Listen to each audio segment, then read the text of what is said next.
એટલે ઉભય રસ એટલે સંયોગ અને વિપ્રલંબ શૃંગાર. સંયોગ રસ અને વિપ્રલંબ શૃંગાર રસ બંને રસ વિદ્યમાન છે. એક વાત. હવે એટલે ભગવાન શ્રી કૃષ્ણ આ છે. હવે જે શ્રી મહાપ્રભુ છે એ ત્રિતય છે, એટલે ગોલોકની અંદર મહાપ્રભુજી સાક્ષી રૂપ છે. હવે ગોલોકમાં મહાપ્રભુજી સાક્ષી રૂપ છે, તો શ્રી સ્વામિનીજી અને શ્રી ઠાકુરજી આ બંનેના હૃદયના જે ગુણ ભાવ છે, એટલે સ્ત્રી ગુણ ભાવ અને પુંરૂપ ભાવ, એટલે સ્વામિનીજીના હૃદયનો અપ્રકટ અને ઠાકુરજીના હૃદયનો અપ્રકટ, આ જે બંને ભાવ છે તે સાક્ષી રૂપ શ્રી મહાપ્રભુજીની અંદર ભેગા થયા. એટલે તૃતય એટલે ત્રણ વસ્તુઓ આવી ને, એટલે એમને તૃતય કહેવામાં આવ્યા. એટલે રૂપમ તત્ ત્રિતયાત્મકમ એટલે 3 in 1, એટલે ત્રણ વસ્તુઓ એકમાં. તો હવે આ પ્રવચનની અંદર મેં શું સાંભળ્યું કે મુખ, પ્રમુખ સ્વામીમાં શું શબ્દ છે? પ્રમુખ. તો એક ડૉક્ટર સ્વામી કહે છે, આપણી જેમ જ બધું વૈષ્ણવ સમાજ ત્યાં બેઠેલો હતો, અને ડૉક્ટર સ્વામીએ કહ્યું કે મહાપ્રભુજી તો ભગવાનનો આસ્યાવતાર એટલે મુખાવતાર છે. મહાપ્રભુજી શું છે? મુખ. અને આ પ્રમુખ સ્વામી શું છે? એ તો ભગવાનનો મુખ્ય પ્રમુખ છે. હવે વિચારો, મને આ પંક્તિ સાંભળીને એટલી ગ્લાનિ થઈ.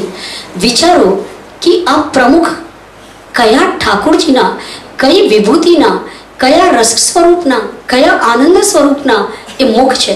આમ વિચારો તો ખરા. અને લોકો ક્લેપિંગ કરી રહ્યા છે એની અંદર કે આ તો વાસ્તવમાં મહાપ્રભુજી તો મુખ છે અને આ તો પ્રમુખ છે. પણ શેના પ્રમુખ છે? આ તો કહો, આ તો કોઈ ખુલાસો આપો. અને લોકો બસ ક્લેપિંગ કરી રહ્યા છે અને વાહ વાહ વાહ વાહ કરી રહ્યા છે કે શું વાત કહી છે. તો એવી રીતે આપણા ત્રિતય શબ્દની અંદર લોકો એમ કહે છે ત્રિતયમાં કે ભગવાનમાં જે છે આ સ્ત્રી ગુણ ભાવ, પું ભાવ, આ રસો બિરાજે છે. એટલે શૃંગાર રસ બિરાજે છે કે જેના બે પહેલું, બે આસ્પેક્ટ છે. તો બરાબર. હવે મહાપ્રભુજીમાં તો સ્વામિનીજીનો, પછી ઠાકુરજીનો અને સાક્ષી સ્વરૂપ ત્રણેય બિરાજે છે. એટલે એમની સેવા કરવી જોઈએ. ખરેખર તો આવું લોકો કહે છે, પણ આવું નથી. આ ખરેખર ધ્યાનનો શ્લોક છે, મહાપ્રભુજીના ધ્યાનનો શ્લોક છે. આપ બધા શબ્દો બોલી જાઓ. સૌંદર્યમ નિજહૃદગતમ પ્રકૃતમ સ્ત્રી ગુણ ભાવાત્મકમ રૂપમ તત્રિત્યાત્મકમ પરિવિધેયમ સદા વલ્લભમ. તો ધ્યેયમ આવ્યો ને આમાં, ધ્યેયમ સદા વલ્લભમ. આવા વલ્લભનું હું સદા ધ્યાન કરું છું. એ મહાપ્રભુજી માટેના ધ્યાનનો શ્લોક છે. આ કોઈ સેવાનો કે બીજી રીતનો શ્લોક નથી. સેવા તો આપણે ત્યાં ઇવન મહાપોટ પ્રભુજીના હૃદયમાં પણ એ જ ભાવ વિદ્યમાન છે. સ્ત્રી ગુણ ભાવાત્મક અંદર તો એ જ ભાવ વિદ્યમાન છે. ઉપરથી ભલે બીજો ભાવ બતાવવામાં આવતો હોય. એટલે આ રીતે મહાપ્રભુજીનું આ ધ્યાનનો સ્વરૂપ છે. અને આપણે તેના આરાધ્ય એ તો પરમાત્મા શ્રી કૃષ્ણ બરહાપીડમ નટવર વપુવાળી જ આ વાત છે. હવે આમ વિષય તો આમાં ઘણું હતું, લેકિન વોચ શબ્દમાં એક લાઈન આવે છે કે સબ્જેક્ટ પર બહુ ઓછો બોલી શકાયો, પર વોચ શબ્દ છે ને એ આપણને સમજાવી દેશે કે ઘણો સમય જોઈએ. Watch your wealth. અચ્છા,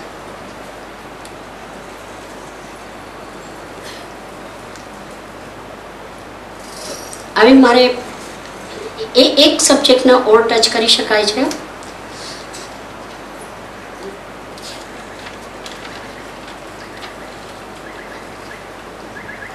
પછી આપણે પરમ દિવસે એક વાત સાંભળી હતી.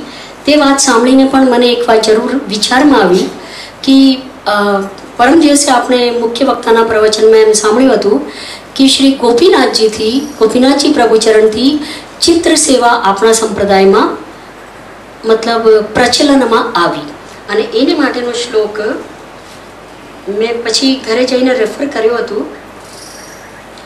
તો એમાં સૌથી પહેલા આપ જુઓ કે શ્રીમદ ભાગવતની અંદર બતાવવામાં આવ્યું છે કે ભાગવત એકાદશ સ્કંદ 27મો અધ્યાય શ્લોક નંબર 12.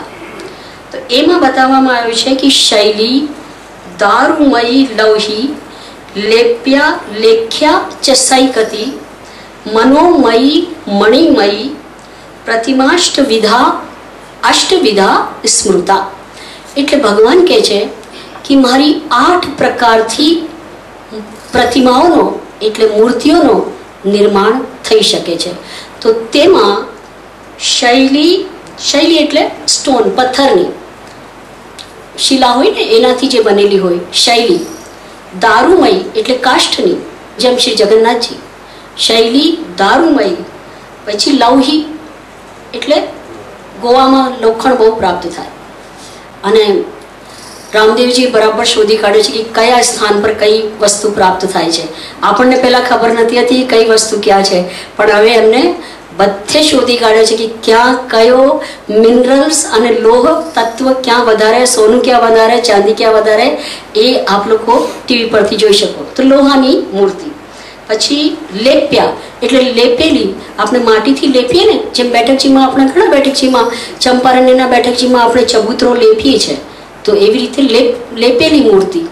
અને પછી લેપ્યા લેખ્યા એટલે ચિત્ર લિખિત, આપણે પેઇન્ટિંગ કરીએ હાથથી કે પછી કલમથી બનાવીએ, અને જે સેવામાં આપણે ચિત્રજી પધરાવીએ છીએ, તો શ્રીમદ ભાગવતની અંદર આનો ઉલ્લેખ કરવામાં આવ્યો છે. હાલાકી શ્રી પિયુષભાઈએ તે દિવસ કહ્યું હતું કે મહાપ્રભુજીના સમયની અંદર એટલે હસ્તાક્ષરજી ઇત્યાદિ સેવામાં પધરાવવામાં આવે છે, પણ ચિત્રલિખિતની વાત આપણને ભાગવતના સોર્સમાં પ્રાપ્ત થઈ જાય છે.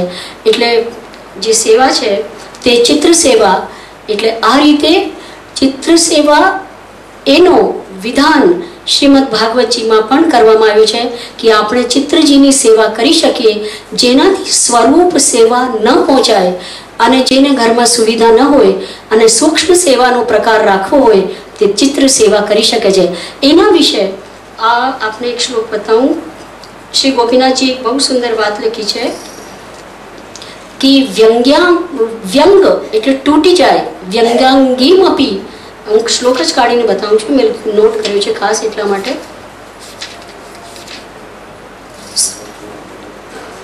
પેજ 216. એમાં કહેવાનું તાત્પર્ય એ છે કે અગર મૂર્તિ ખંડિત થઈ જાય, બહુ સુંદર સ્વરૂપ છે, પર ક્યાંક કોઈ જગ્યાથી ખંડિત થઈ જાય. 86 માં हाँ बस वही ढूंढ रही थी. 10 पेज पर. हाँ मैं नोट चित्र मूर्तिर विज्ञानाम पराधीनात्मनाम अपि. आ तो कि जे मजबूर છે, જે લોકો નહીં કરી શકે, શુચિશ લક્ષણામ અપિચ્યામ ચ ગુરુ દત્તામ ભજેત વરૈહી. એટલે એ તો એ વાત બતાવવામાં આવી કે ગુરુ દ્વારા આપેલી, પછી ચિત્ર લિખિત હોય, આપણે ચિત્રજી જેવા જોઈએ છે તે ઉપર. એમાં પણ હા આ હું કહેવા માંગતી હતી, ગુરુ દત્તામ, ગુરુજી પોતાના ગુરુએ આપેલી અથવા ગુરુ સ્થાનથી આપેલી. પછી કોઈ પણ પુષ્ટિ માર્ગના આચાર્યો એનાથી આપ સેવા પધરાવી શકો છો. તો ગુરુ દત્તામ સ્વયં લબ્ધામ, યા તો સ્વયંને પ્રાપ્ત થઈ હોય, પછી સ્વયં લબ્ધામ ભક્તૈરપી સુપૂજિતામ. અચ્છા, વ્યંગ્યાંગીમ અપી સેવેત એટલે અગર મૂર્તિ ખંડિત થઈ જાય ત્યારે પણ સેવેત યદિ ભાવો ન બાધ્યતે.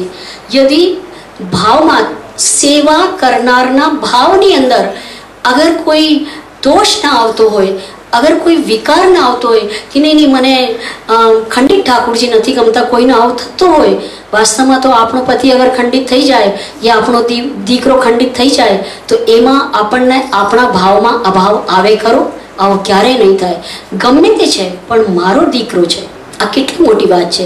એવી રીતે ઠાકુરજી ગમે તે છે, મારા સ્વામી છે, આપ સ્વામી સદા હું નાથ રે એ નાતો રે ભાવ રે અને હું સેવક છું. તો અગર ભાવમાં તમારામાં વાંધો નહીં આવતો હોય તો એની પણ યથાવત સેવા ચાલુ રાખી શકો છો. એટલે મર્યાદા માર્ગમાં જેવી રીતે બીજી મૂર્તિની પ્રતિષ્ઠા કરી દેવામાં આવે એવો ભાવ આપણે ત્યાં નથી. આપણે તો ભાવની ધારા એ હંમેશા અખંડિત નિરંતર બહેતી રહેવી જોઈએ, જરૂરી એ છે. તો પછી એક શ્લોક મેં આપ લોકોના માટે 2:16 પસંદ કર્યો હતો. 2 પેજ 16. એ મહાપ્રભુજી પણ આની આ જ વાત બતાવે છે, એટલા માટે હું એના લંબાણમાં ન જાઉં. સ્વધર્માચરણમ શક્ત્યા યધર્માત્તુ નિવર્તનમ ઇન્દ્રિયાશ્વ વિનિગ્રહ સર્વથાન ત્યજેત ત્રયમ. અહીંયા શ્રી ગોપીનાથજી પ્રભુચરણ આપણને બતાવે છે. એમ ઘણા શ્લોકો એમાં સીધા ઉપનિષદના, પછી જેમ કે યો બ્રહ્માંડમ વિદધાતિ પૂર્વમ યો વૈ વેદાંશ પ્રહિણોતિ તસ્મૈ તમ હ દેવમાત્મ બુદ્ધિ પ્રકાશમ મુક્ષુર્વૈ શરણમહમ પ્રપદ્યે, એ સીધું આપણને અહીંયા પ્રાપ્ત થાય છે. તસ્માત ભારત સર્વાત્મા, એ સીધું આપણને પ્રાપ્ત થાય છે. તો બીજી વાત, મેં જ્યારે આ સબ્જેક્ટ જોયો તો આપ લોકોને સાચી વાત કહું છું કે સેવા લેખન દ્વારા શ્રી ગોપીનાથજીનું પુષ્ટિ માર્ગમાં યોગદાન, જ્યારે મેં આ સબ્જેક્ટ જોયો એના વિશે હું ઘણો વિચાર કરતી રહી મનમાં, ગોપીનાથજીનું શું યોગદાન છે, શું યોગદાન છે, શું યોગદાન છે. તો એમાં ત્રણ ચાર વિચારો મને આવ્યા. તો એક વિચાર મને એ પણ આવ્યો કે જ્યારે પહેલાં 100 સોના મોહરો શ્રી ગોપીનાથજી પ્રભુચરણે શ્રી ગુસાઈજી પ્રભુચરણને મોકલી અને શાલિગ્રામજીનો આકાર લઈને વાસુદેવદાસ છકડા જ્યારે લઈ જાય છે, તો આવો પૂર્વનો પ્રસંગ શ્રી મહાપ્રભુજી પાસે પણ ઘટે છે. તો વાસુદેવદાસ છકડાને શ્રી મહાપ્રભુજી પહેલાં પૂછે છે, આ બીજો પ્રસંગ તું અમને કહું છું, પહેલાં પૂછે છે કે તુમ કેસે લેકે આયા વાસુદેવદાસ છકડા? તો એ કહે છે કે કૃપાનાથ, મતલબ ત્યાં ચોરોનો બહુ જ જમાનો હતો, આતંકવાદ ઘણો હતો, બીજી ટાઈપનો, પણ બધું જ કંઈ પણ સેફ ન હતો એ રાજ્યોની અંદર.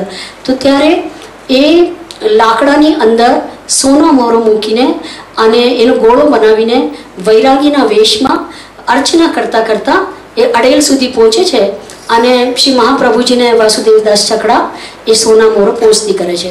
ત્યારે બધું પ્રસંગ બતાવે છે કે આવી રીતે લાવ્યો, પછી એનામાંથી એને ખંડિત કરીને તોડીને, લાકડાને તોડીને એમાં મહાપ્રભુજીને એ પહોંચતી કરે છે. ત્યારે મહાપ્રભુજી એક શબ્દ કહે છે કે એસો ના કરીએ, કે ભગવત સ્વરૂપના આકારની તો તમે ભાવના કરીને એની અંદર એ તો વાસુદેવદાસજી પૂછે પણ છે, वासुदेवदास जी पूछे पण छे कि मैंने मम्मी प्रतिष्ठा तो नहीं की ना, तो बात सच है, प्रतिष्ठा तो नहीं की लेकिन आकार तो दिया ना. तो श्री महाप्रभु जी एक ज बात कहे कि अपसो ऐसो न करिए. बराबर एवी ज रीते आपणे त्यां खिलोना, आपणे गंडेलीना खिलोना बनावीए, आपणे त्यां फलफूल आरतीमां फलफूल सजावीए ठाकुरजीने भोग धरवा माटे, तो एमां पण गाय, पोपट, मनुष्य एनो आकार नहीं अपातो, कारण कि खाती टाइम पछी आपणे केवुं बोले हूँ पोपट खाऊं छुं. तो भाव विचार में पण विकार आवे